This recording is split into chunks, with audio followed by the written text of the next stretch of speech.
Now, Erie's premier podcast. News about music, health, and what's happening. It's Breakfast with Nat the Hat in the 814. Sponsored by Erie Insurance. Well, he is risen. Happy Easter, LECOM listeners, and blessings galore in the 814. I so look forward to a lovely Easter meal with all the deliciousness from your baniacs, or like my mother used to say, your banyaks. Easter memories are the very best, aren't they? I love getting, back in the day, getting my new Easter dress. I used to get a new Easter hat, or shall we say bonnet, my gorgeous patent leather shoes. What else? Oh, my white tights, of course, and parading down the aisle at church at Mount Carmel, all sugared up on Palmer chocolates with the rest of the family members. Those are the days. Well, podcast 22 is titled Cnvas Chronicles, Exploring Artistry in the 814. This is such a wonderful cast of ladies in my podcast studio today on the 11th floor of the Renaissance Center. They were part of my Gannon University years, from drama, radio, television. I have executive director of Mercy Hilltop Senior Center, Dina Scribner, and development director Melanie Vadzemniks from the Erie Art Museum on the show today. You know, Mel, I always worry about saying your name, even through all these years. I just, I should just call you Mel V. A lot of people do, but you nailed it. Vadzemniks, you got it. Can I tell the story of what your husband used to say when he was a kid? His classmates used to call him David Alphabets. That is great. Well, let's start with a great Easter memory, gals. How about you, Dina? Well, when you were talking about the outfit, I was thinking about the spring coat. We always had to get a spring coat. Yes. And I was Italian growing up in Brooklyn at the time. So there were certain... Think about that. Oh. Yeah. There were certain foods that I've never been able to find again. There were these eggs that had like a sugar coating but dark chocolate inside, but they were hollow and there was a little toy in the middle. Really? Yeah, they were really cool. And there's also a bread. It's a sweet bread and it's like braided, and the hard-boiled egg is baked into the bread so you can kind of see it through the braid. And you haven't had any of this bread? No, I want it. Maybe Arts does supply it over the Easter holiday season. I don't know. Maybe International. I've never really looked. International Bakery, look. too. Yes. How about you, Mel? Well, I want to know if Dina's coat had to be pastel color. No. Oh, Really? Not always. Our coats were always in the pastel colors, and I was the fourth of four girls, and so our coats were different pastel colors. So we coordinated, and of course we had the hats and the coats and the tights, but what I really remember was that our baskets would be hidden somewhere in the house. And so on Easter morning, we would have to go around the house and try to find our baskets.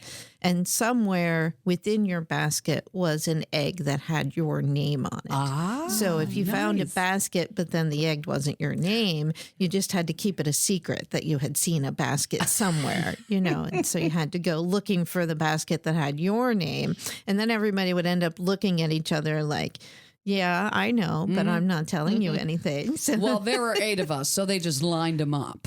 And when I talk about Palmer chocolate, and I still love Palmer chocolate, we used to have half the candy eaten, I believe, before we even went down the aisle to church. Wow. But, they never...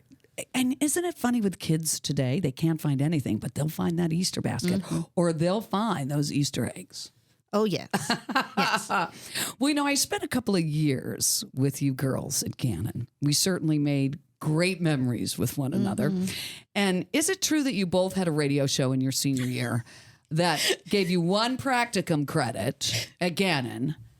And was it Broadway hits? Talk to me, girls. The Broadway Radio Hour. Yes. And it was our combined radio show.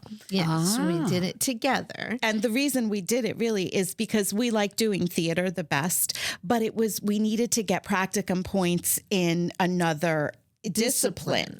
So we said, okay. You said discipline at the same time. That makes me laugh. We'll take our records, Melanie's records of the Mel, shows were they all we your love. records? They, They of were. course, were my records. Yes. I had them all. Trust me. I bet you did. And so we would pick 3 shows, if I remember right. It was a long time ago. Dina doesn't remember. She probably remembers what she wore. There you go. Of course. But we would pick 3 shows per week, and we would just kind of tell the background of the story of that show and play our favorite hits from each of those 3 shows. And it was easy to fill an hour and have fun with them. And it was really a fun show. We know for sure we had one listener, Yes. And who was that listener? Paul Duff. Oh, yes, Paul Duff. Of course. Paul was a faithful listener. Yes. That's awesome. Well, last year, Dina, Yes. you invited me to the Mercer's Hilltop Senior Center over at 37th and Pennsylvania Yes. Avenue, which I didn't know was there. And I was overwhelmed with all the activity that is going on under that roof and in my old neighborhood, by the way. And it's such a wonderful place for seniors. It is On the my east- happy place. It is on the east side of town. So let's go back to the history of the center with the Sisters of Mercy. Okay. Well, the center was open in 1973 in the Mother House on East Grandview. And it was an outgrowth of the terrace started just for the center started for older adults to have a place to go. And then the Mercy Terrace Apartments was an outgrowth of that. But they were connected, physically connected. Gotcha. So it was there until 2020, the center was. And a lot of people, I think, in the past used to think it was just for the Mercy Terrace apartment residents. But that's not true. It was open to the public.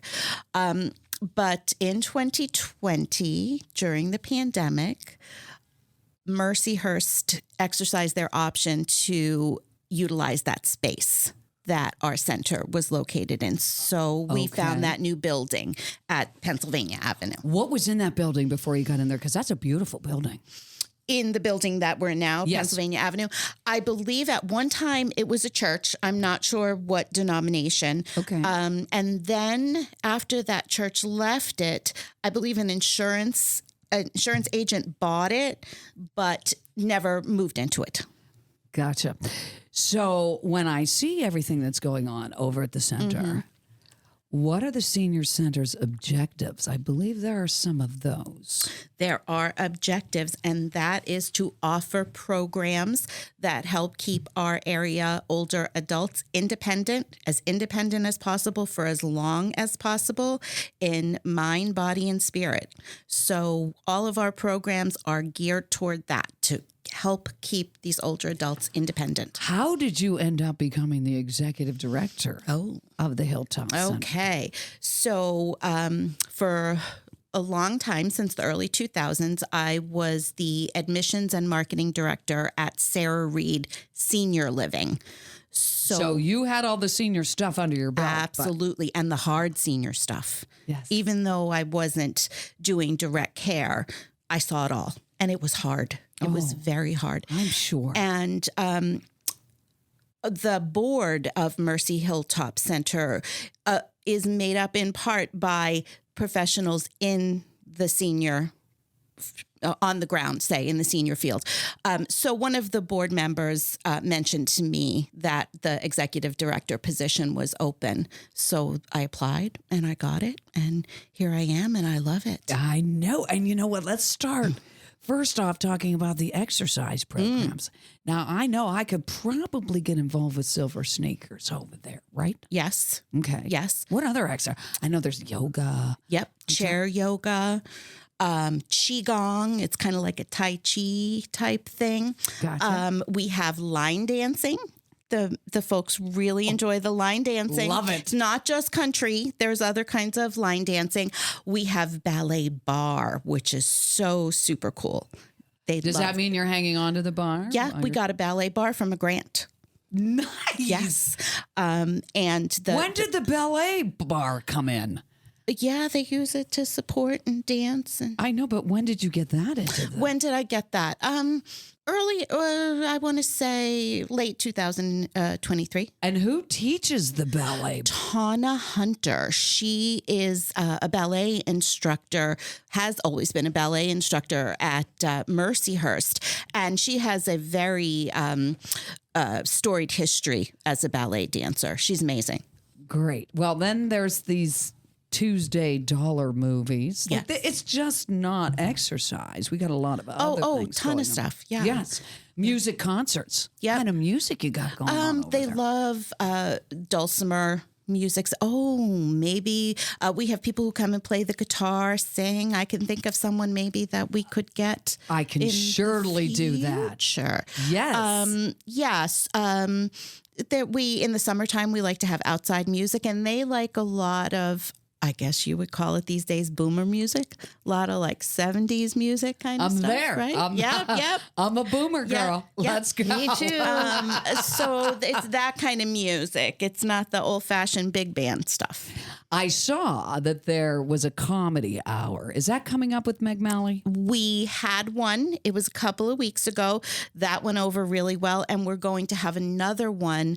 I'm not sure the date. We're still scheduling, but it's going to have something to do with chocolate. Comedy and chocolate.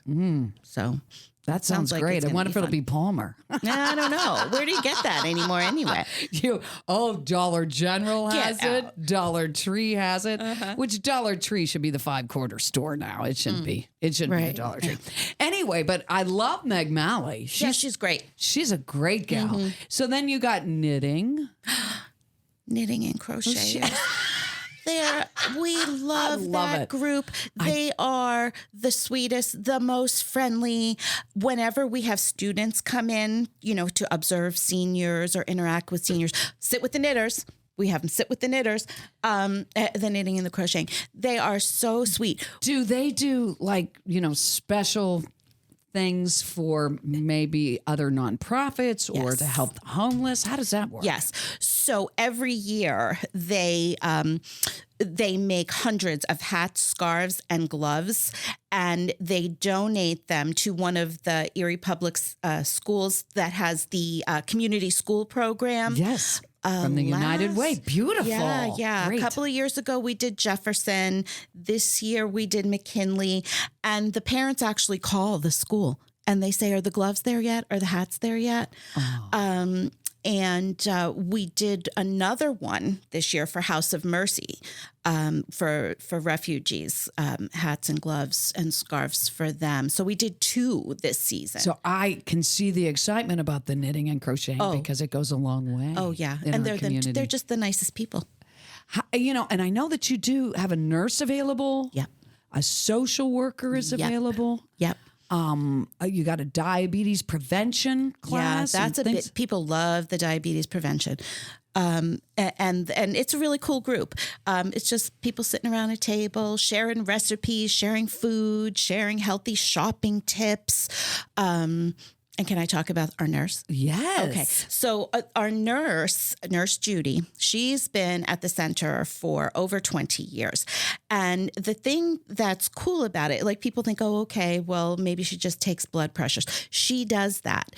But Judy has a way of helping the members that come and see her. Like maybe they come in to talk about their blood pressure, but after Judy talks to them a little bit, we find out all this stuff that maybe they need help with, or maybe there's something we can do to help. And one of the things that Judy uncovered, believe it or not, we're finding that a lot of our middle-class seniors, the ones that worked in Erie, that worked, when we were kids, that worked at the factories and just the hardworking people, they don't have enough money for their daily expenses. They're having to choose between, do I buy fresh fruit and vegetables, or do I pay the copay for my insurance?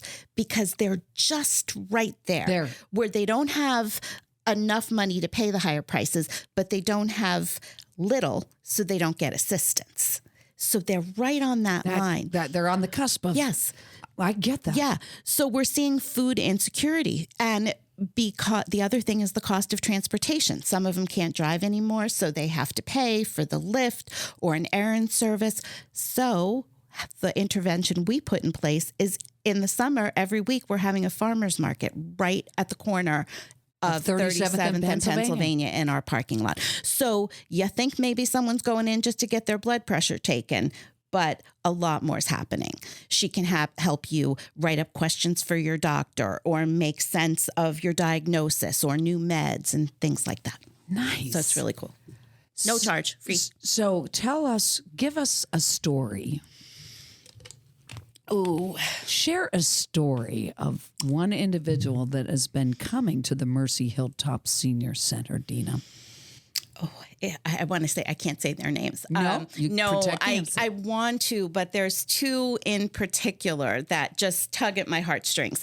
There's a man who is a veteran, and he was retired, very, very active and busy. And he lives off Pennsylvania Avenue, somewhere like in the 20s, not too far. He loved to get out every day and do things and drive and meet his friends and go golfing and bowling and all of those things. He had a stroke during the pandemic and lost his driver's license. And then we opened in the new location, and it took a while for people to figure out what we were doing there. But this gentleman would go for walks now because he couldn't drive anywhere. So he passed the center and he came in and said, what do you girls do here? So great. We're glad to have you. Hi. So we talked to him and we got him all enrolled every day without fail.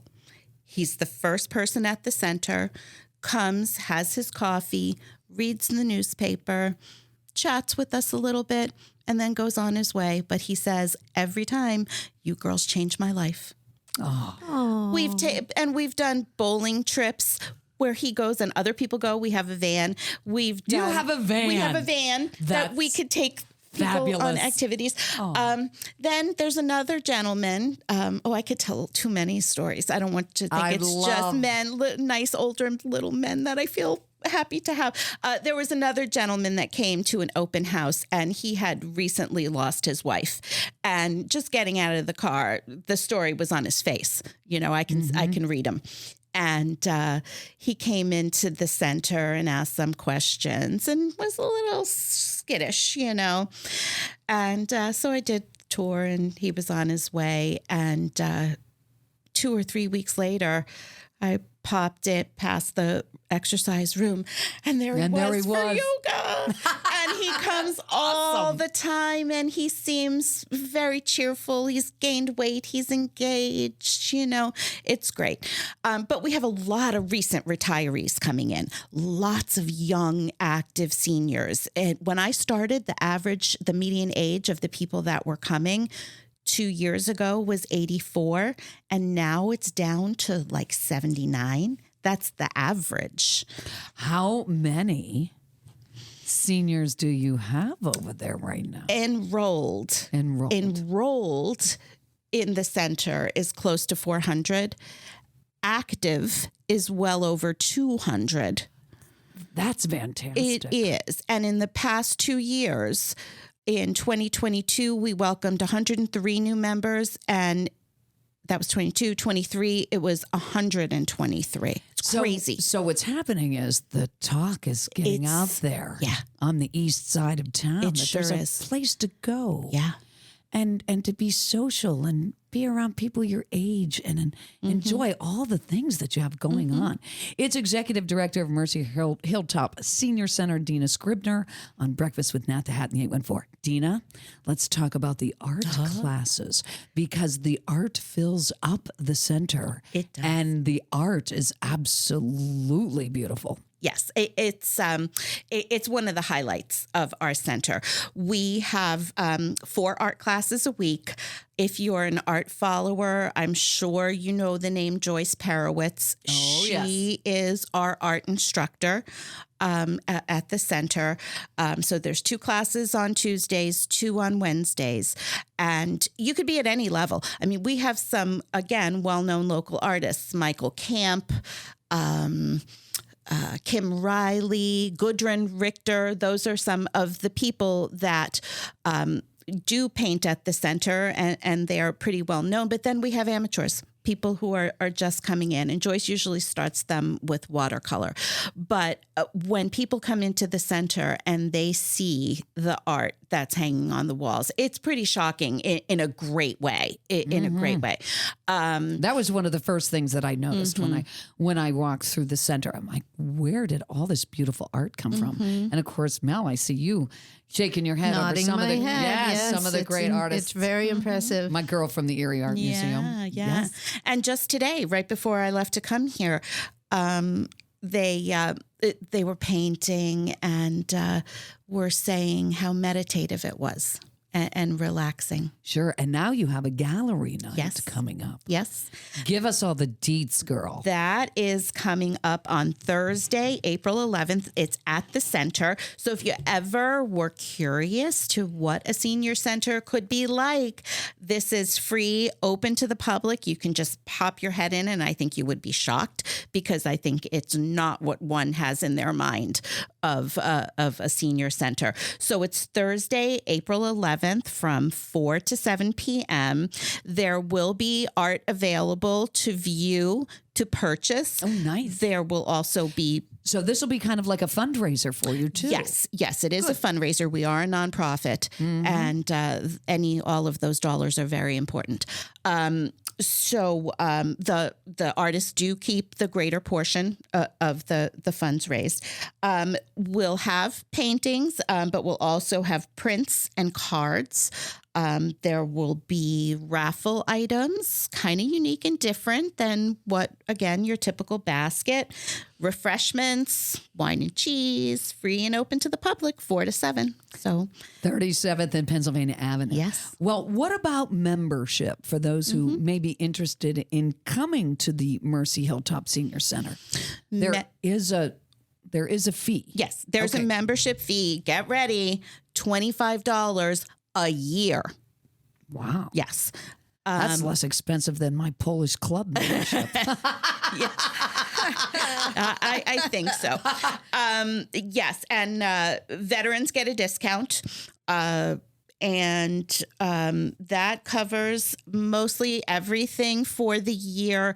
Exercise classes have a small fee, but if you have the silver sneakers or Renew Active benefit on your insurance, on your Medicare plan, free. The classes are all free. Movies are $1 donation. Card games, people throw a couple of bucks in for a donation. I love gambling too. That's great. Pinochle Bridge. I'm a big gin rummy fan. I love gin rummy. I love it. Very nice. Yeah. So for membership information, you could just call the center and go on our website, pop in. Tell us the website. mercyhilltopcenter.com. That was easy as easy could be. Yes. So people can check out the website, see what you got going on. Yes. Come to the lovely gallery night on April 11th from 4 until 7. Well, Mel, is it true that the Erie Art Museum has over 8,000 objects on display now that we're discussing art? It's not true that we have 8,000 objects on display. it's true that the Erie Art Museum has approximately 8,000 objects in our collection. In your collection. Yes. Now, some people may recall that a number of years ago, there was an exhibit that was called Everything But the Shelves, and they attempted to display pretty much everything but the shelves. And it was literally floor to ceiling. It almost doesn't do justice to the artwork because some things were just so far up to the top that you couldn't really get a good look at them, but it was just a way to show that there's that much that belongs to the Erie Art Museum. Wow. And so we do have 6 galleries. And so our galleries are in a consistent state of being turned over, moving from one show to another to another. A show typically lasts anywhere from 6 months to a year. Now, the current exhibit that just opened for Joseph Plavkin is intended to be up for 2 to 3 years, but it will go through different iterations. I welcome the development director of the Erie Art Museum, Melanie Van Zemniks, to the show. And tell us about the mission at the Art Museum. Well, our mission is to make art accessible to as many people as possible and to continue to foster that love of the visual arts. Nice. So that's a pretty, boiled down version of our mission, but really it's to make sure the accessibility of the arts to everybody, and to foster that lifelong love of the arts, and to make sure that people get to see a lot of variety and have that accessibility to it. Right. Tell us the history. How long has the Art Museum been? 1898. Yes. 1898. I had no Yes. idea. Has it been in the same building, though? No, it Where has did not it been start? Where did the Erie Art Museum The Erie start? Art Museum started by a group of ladies. Lavisa Card Catlin was the first woman. She and some of her friends got together and started the Art Club of Erie. And the reason that they got together was to exchange ideas about art. And then that kind of melded into this idea that somebody ought to be preserving some of the art that was being made in Erie. And so as a group, they would start to collect certain pieces of art per year. And then so that collection started to grow, and it became the Erie Art Museum, I want to say in something like 1948, which is around the same time that John Vanko became the executive director. John Vanko was executive director for almost 50 years of the Erie Art Museum. What a wonderful human being John Vanko was. He honestly was responsible for a lot of what is in our collection. I was going to say instrumental. Definitely. Instrumental in what a lot of what we have on our shelves and in our collection storage, and just an incredible collection of items. So when did we end up over on 5th and State? Is it 5th and State? Where we are now? Yes. That happened because that's a beautiful building. Yes, What yes. was that building prior? Well, it's called the Old Customs House. Okay. Originally, it was a bank, but it wasn't a bank for very long. And then it became a U.S. Customs House, which is how it got the name the Customs House. And then it sat vacant for a very long time. And then the Historical Society took it over. And then it became the Erie Art Museum. And I'm sorry that I don't have the exact dates in my head, but I want to say that it was sometime in the 60s that it became part of the Erie Art Museum. And then it was 2010 that we completed the big addition that wraps all the way around. Yes. And gave us all of the space that we have now, and the fact that we have 6 galleries. So the Customs House is now one of our galleries, and we have 5 other galleries because of the addition that we've put on. Now, tell me about the cold guy that's out. Oh, that's Eternal Vigilance. And that is John Silk Deckard. And he prolific Erie artist, not only a sculptor. We have some paintings on display in the museum that are John Silk Deckard. And what a lot of people don't know is that John Silk Deckard's wife was Mata D. And so those very colorful floral paintings, we have 2 Mata Ds on display right now in the Anna Balcazar exhibit, that John Silk Deckard and Mata D were a couple. And so they're both deceased now. Mata D, we lost her in December. So an incredible artistic couple, very, very influential in Erie arts. Mel, I know the three of us were in communication arts and that, but how did art become such a big deal for you? Well, I've always really, really appreciated all of the arts. I really love, any kind of expression that speaks to the human soul. And so, even as Dina was saying that, what they do up at Mercy Hilltop Senior Center, part of what they do is that, making sure that people stay active and that they have that better quality of life. And, she said that when she was leaving, somebody said in the art class said to her that for them that art class is meditative. And I know, like, sometimes I think I'm really a Pollyanna, but We could probably agree with that somewhat. But yeah, like, sure. and so a lot of, I'm always focusing on the fact that what we do at the Erie Art Museum speaks to the human soul, and so does theater, so does music.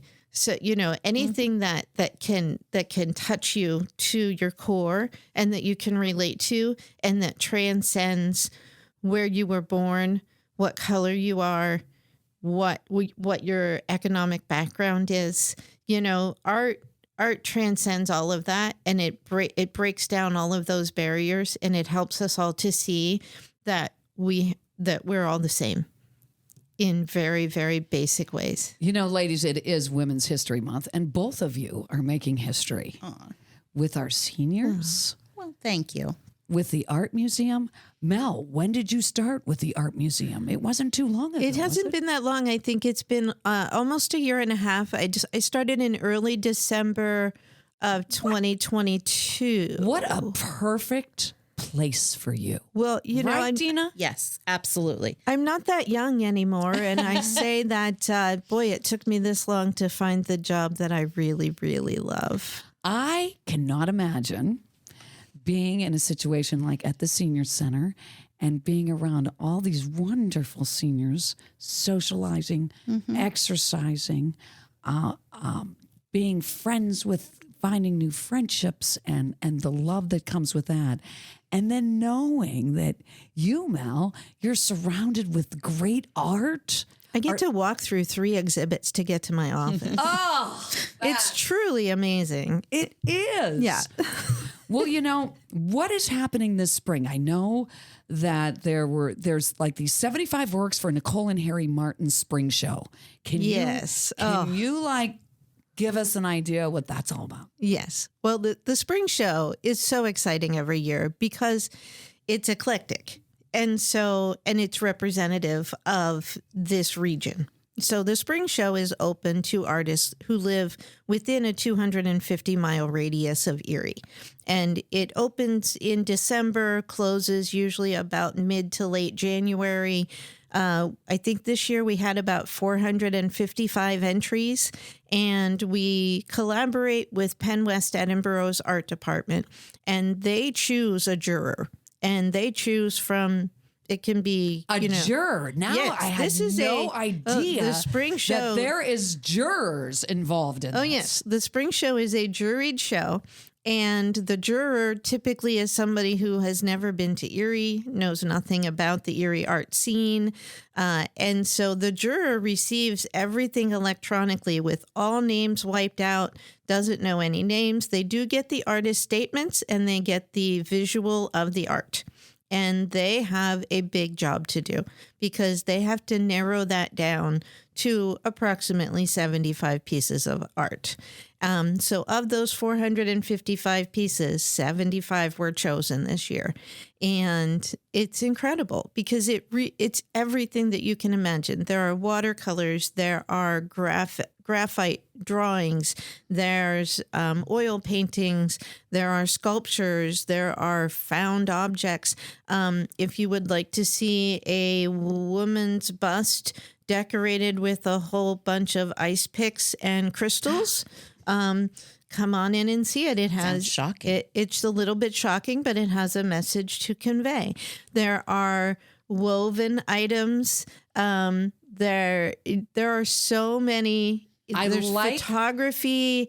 So many interesting things in the spring show, and it's incredible. And art is different for everyone. Yes. Like it might be shocking for you, Dina, but it tells a story for somebody.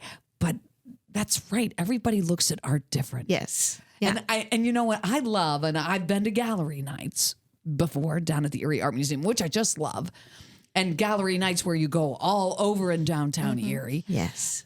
And it's like you just see people's faces when they're walking through these beautiful worlds of art and how people vision and what they see. I mean, it really is. It touches you. Yes. And you know, it's fun because as a staff, we'll kind of go through the spring show and we'll say to each other, so which ones are your favorites? And none of us have the same exact favorite. A lot of us will have, you know, maybe like within our top 5, some that are similar, you know, but it's so interesting. Mel, I'm going to tell you another place that I love to go is Corning Glass. Oh, I've never been. Have you been there, I've Mel? been there twice, and Chihuly is one of my favorites. And, you know, it's just, it's so incredible to go there. Yes. It's like, and you know, I'm not very gifted in knowing what I should know about the art world.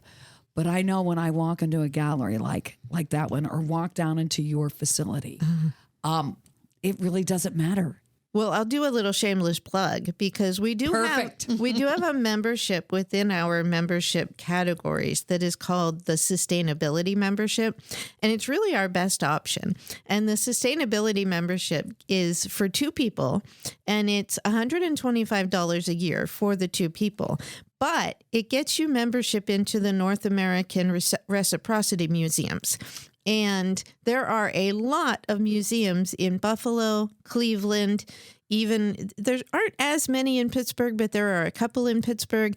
And the Corning Museum of Glass is on the reciprocity list. How nice. And there are About 25 is wonderful. My husband and I would appreciate having that sustainable membership. Yes. And 10% of sustainability memberships go right into our endowment fund. So it's, you know, it's really a great way to support the museum, but it's also a great way if you do any kind of traveling or if you're really into visiting a lot of different museums. So my daughter and I have a sustainability membership, and we're headed to the Corning Museum in just about a month or so to check it out again. Yeah. Loved it. So I know I get a text from you in January and about this huge opening. And I was like, who is Joseph Plavkin? Now, wait.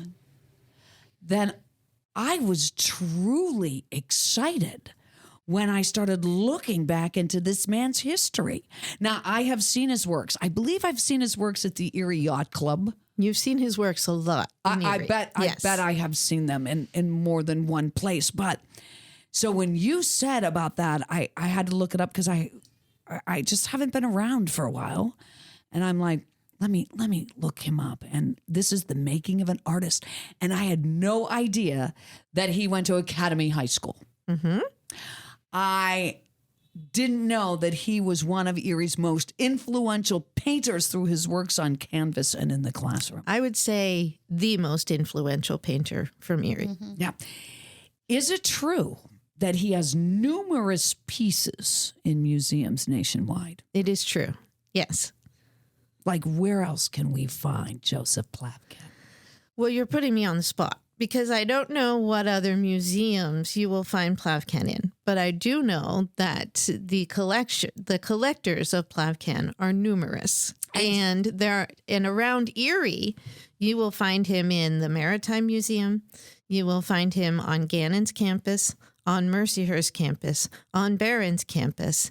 You will find him in St. Vincent Hospital, in Hammond Hospital. I'm going to start looking at everybody's walls anymore. Yeah, he is Erie's he is Erie's most beloved painter.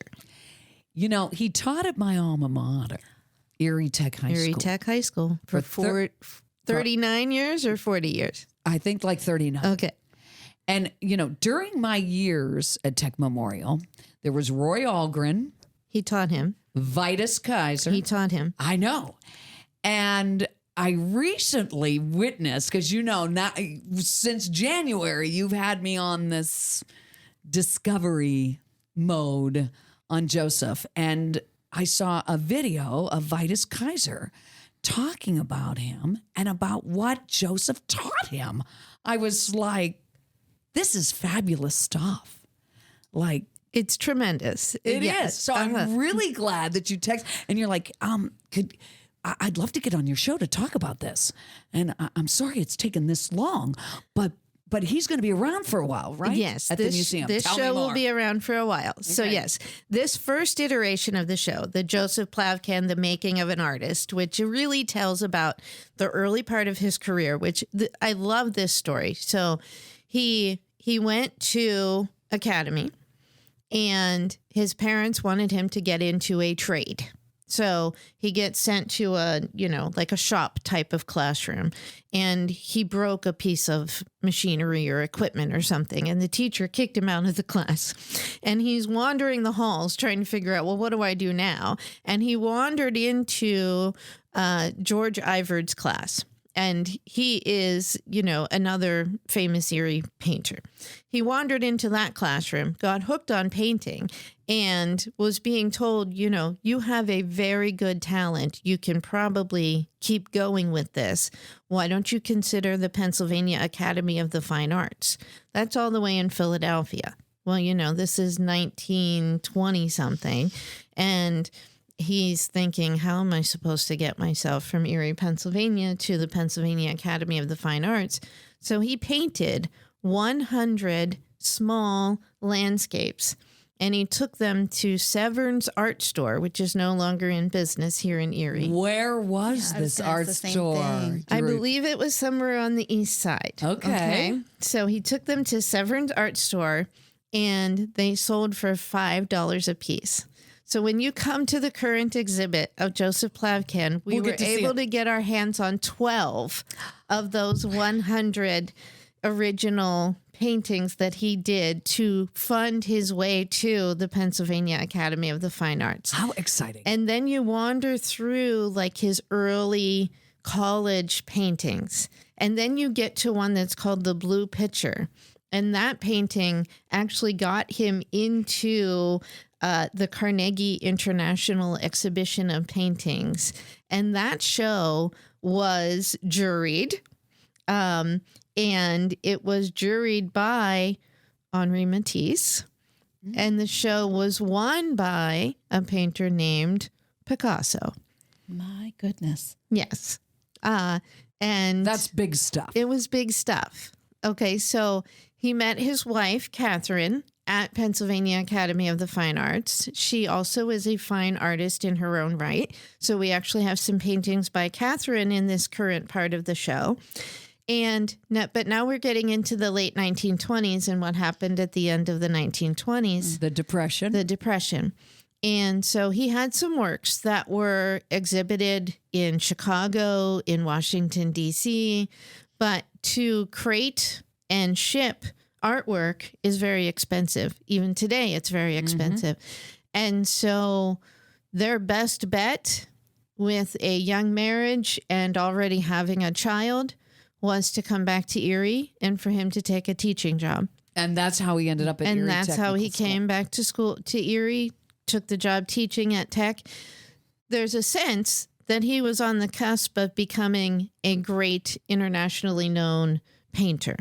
And he's a great internationally known painter, just not on the scale of, say, Picasso, Matisse. And part of it is because of the Great Depression, but it's also to Erie's benefit because of all absolutely. of the people that he influenced and what he left behind. So then the rest of the exhibit, as you go along, shows a lot of his two loves were plein air painting, which is just getting outdoors, painting, getting that sunlight, seeing how it hits, what the shadows look like. And his favorite subject was the bayfront. And so we have a whole wall that is a lot of bayfront paintings. His other love was fishing. And so it's said that he would go, and if the fish weren't biting, he would paint. And if the fish were biting, he would just fish for a while and then maybe paint when the inspiration struck. But and he was truly prolific because there are just so many Plavkan paintings. Well, I can remember Vitus saying in this YouTube video about the fact that he would take the students and he would say, we got to get out of here. We got to go outdoors. Take them outside. And Vitus said he would tell them that they need to see things that the normal person doesn't see. Yes. I love that. It's amazing. It is. I read that Erie helped shape Joseph Plavkan. Absolutely. And Plavkan helped shape how Erie sees itself. That's so true. Yes. So true. And I think that's part of why Erie is so in love with him, because when you go and you look at this exhibit, you will see things that you automatically are drawn to. You know, it feels like home. It feels like where we live. It feels like what we're used to seeing. And there's just there's a comfort in that. And I think that just his talent and the way that he was able to play with light and shadows.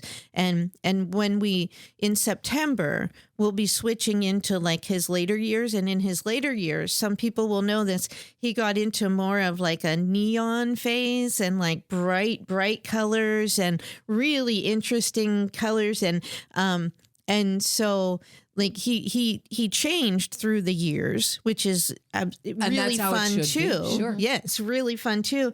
And but we'll also be featuring Roy Algren. We'll be featuring Aniskevich. We'll be featuring some of the people who taught him when he was at the Pennsylvania Academy of the Fine Arts. We already have a grant from Art Bridges, which allows for an exchange of paintings.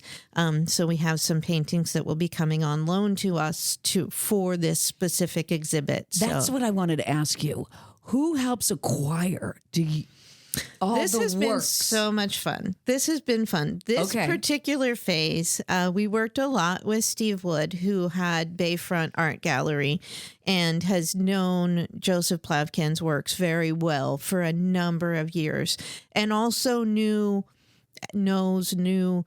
who the Plavkan collectors are. And so Steve really connected us with a lot of people, but also Martin Farrell was he had come into a big collection of Plavkan's early works and donated those to the Erie Art Museum. And so it's because of Martin Farrell's generosity that we were able to say, well, this is the impetus for us to have another Plavkan show, because obviously John Vanko had done a Plavkan show in the past. I was going to say, when was the last time Plavkan was on? I believe it was 86. I think it was 1986. So it was time to teach new generations about Joseph Plavkan. And also, with the works that Martin Farrell had come into and being able to show a lot of those. But then we have a number of local collectors who were generous. I know a couple of the pieces that are of those 12 are a loan from someone. So we've had some really nice interactions. So the community does come together. Oh, yes. To bring all these great works and show Joseph Plavkan and all that he was about. Yeah. And, and to be able to talk about him and to highlight his works. And, it's just been a lot of fun. Well, he certainly has he had a fascination with colors, Yes. dreamlike quality to his works. Yes. From what I've seen, and I know that I saw a WQLN show. Well, we actually show that. Do you show When the museum is open, that WQLN documentary is showing on one of the walls in the exhibit. Great, Yes. because he talks about his philosophy on color too. It's so fascinating. So when we talk, this is the first round, and then you're going to. So you're looking The at several whole years. thing, at least 2 or 3, yes. The whole thing will not get changed out. There are some of his works that just deserve to be up the whole time. So it's not completely going to be changed out, but some of the items will change out in probably mid-September. Well, then I've just got to get my membership, Yes. which will Sure do. get me in whenever I want to see how you're changing things up down there too. Yes. Can I ask a question, Melanie? Yes. Are they, I know some of them are a permanent collection, but some are for sale. Is there, can you kind of say how many approximately percentage-wise? Are there 10% of them available for purchase? Well, we don't typically have a lot of items that we have on display for sale. But Okay. we had an unusual situation in this one in that one of the donors of pieces Okay. is one of Joseph Plowkin's daughters. And she had loaned us a number of the works. She lives in Akron, Ohio. She loaned us a lot of her works. And then she and her family decided that they only wanted a certain number of them back and said, why don't you go ahead and see if you can sell the other ones? So we do have some of them marked as for sale. And we also have some on our 3rd floor that are by appointment only for people to see. And so we had altogether 21 items for sale at this point, and we've sold 12 of them. My goodness. Yes. That's great. And so, but if people go, we have a small placard that says that they can stop at the front desk and ask for a price list that includes photographs of all the pieces. And it shows the ones that are on display in the exhibit itself and also the ones that are on the 3rd floor. By appointment. Exciting stuff at the Erie Art Museum. Exciting stuff at the Senior Center, Mercy Hilltop Senior Center. So many great things happening. You girls, I'm so glad that we have connected again in the 814. Yes. Like we've gone our separate ways, and now next thing you know, we're sitting table wide and just hanging out and talking like we did in the past. Though I think We love it. I think we were doing wine back then, though, right? Not water and coffee. Diet Pepsi and cigarettes in the theater. Yeah. The old Schuster Theater, right? The old Schuster Theater. Well, it's the Cnvas Chronicles, exploring artistry in the 814. Thank you to you, Dina, for coming in Thank you. today. It's been so much fun. And tell folks again about the upcoming gallery night for your Gallery organization. night at Mercy Hilltop Center on Thursday, April 11th from 4 p.m. to 7 p.m. Perfect. And it's free, open to the public, snacks, everything. And the artwork is for sale. It sure is. Yep. Fantastic. Well, then we've got, of course, big thanks to you too, our development director of the Erie Art Museum, Mel Van Zemmix, for also giving us a broad view, and that is a broad view of what's going on at the Erie Art Museum right now. Can you give us the hours, my friend? Yes, the Erie Art Museum is open Wednesday through Friday from 11 to 6. We are open on Saturdays from 10 to 5 and Sundays from 1 to 6. And if you're listening today, which would be Easter Sunday, we are closed on Easter Sunday. Don't try to come on Easter Sunday. Any classes available? Yes, we offer a lot of classes. Perfect. So if you go to our website, it's erieartmuseum.org. That's where you will be able to find everything that we have going on, the classes, the workshops, the different, we have certain free days every month. We have, All I know is I'm coming to get my membership, and then I want my personal tour Absolutely. from you, Mal. And you know love what? it. Anybody that's listening, if you come in, you can say, "Hey, is there somebody who could give me a tour? I hear you have this lady here named Melanie. I got one. I will come downstairs and give you a tour of the museum." That's perfect. Yes. Well, coming up for our Easter enjoyment, it is Bob and Alice with the Polka Show, and I can't think of a better way to celebrate than with such happy music on your happy Easter. Just remember that the very first Easter taught us, that life never ends and love never dies. Thanks, ladies, for coming in today. Thank you. You've been tuned in to Breakfast with Nat the Hat in the 814, sponsored by Erie Insurance on 88.5 and 102.7 LECOM Radio.